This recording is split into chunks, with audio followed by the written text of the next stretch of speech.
Salam. In our parsha, Lech Lecha, you shall go out.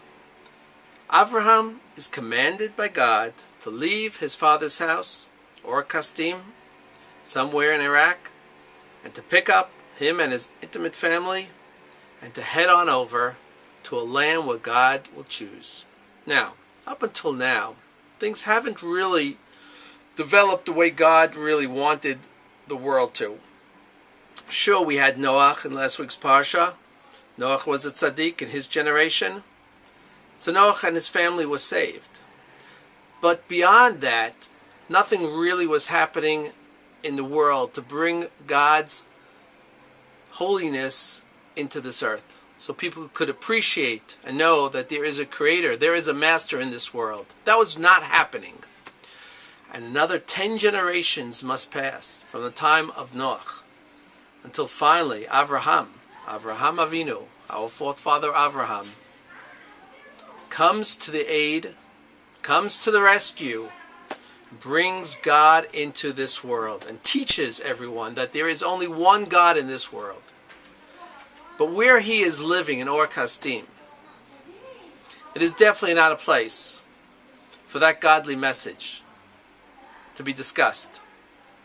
And so he must pick himself up and go to a special location, a location where God will teach him and tell him. And only in this place will he and his descendants become a holy nation, a priestly nation, to bring this special message to the world, which they have been doing for over 400 years, for 4,000 years. Excuse me. So Avraham journeys on from place to place, and each stop that he goes, sees this is not happening, this is not the place, I don't feel it. I feel tuma, I feel that it's unclean, it's not holy. Till finally he arrives in Eretz Canaan. He says this, he could feel the Kedusha. Why? Our rabbis teach us that there are 10 levels of holiness that have descended upon the world. All 10 levels are in the land of Eretz Yisrael. So someone very much sensitive to the spiritual side, as soon as he enters the land of Israel, he immediately could feel that he is in the Holy Land, that he is in a special place. That feeling cannot be accomplished outside the land. Just like our rabbis have taught us, that anyone who lives outside the land of Israel is like living in a place of idol worship. It is like living in a place where there is no God. So it brings down Rashi and other commentaries. And when King David was running away from King Shaul, he was running for his life, and he had to get out. And at one point he had to actually cross over and leave the borders of Eretz Yisrael. He says, today I have left a portion of God to go and worship idols. Well, did anyone force David to worship idols? No, but the mere fact that David had left the land of Israel, it is as if he was worshiping idols. Take note.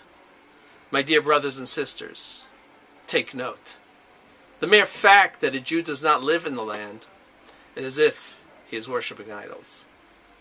Now, for all these years that the Jews have been in the exiles, wandering from place to place, and there's been really no possibility for the Jew to return, one could understand.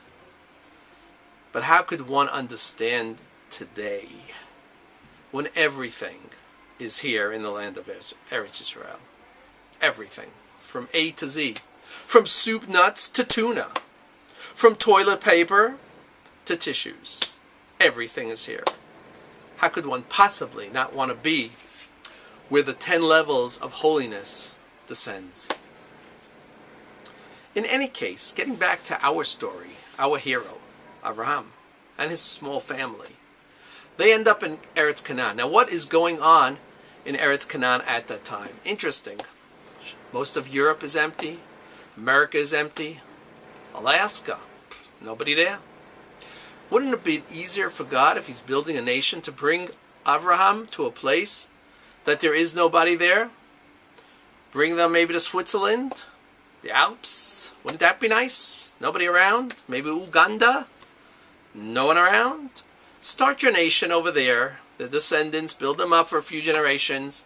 Make them a holy nation. Bring them the special mission into the world. But that's not what happens. God's plan is different. See, that's what I'm talking about. God brings Avraham probably to the most populated area at the time in the world. Eretz Canaan at the time was just being conquered from the descendants of Shem, who lived here, one of the three sons of Noach. And now they were being conquered by Ham and Canaan. Eretz Canaan, the descendants of Canaan. They were now conquering the entire land of Eretz Yisrael. They were building it up. So here comes along Avraham Avinu.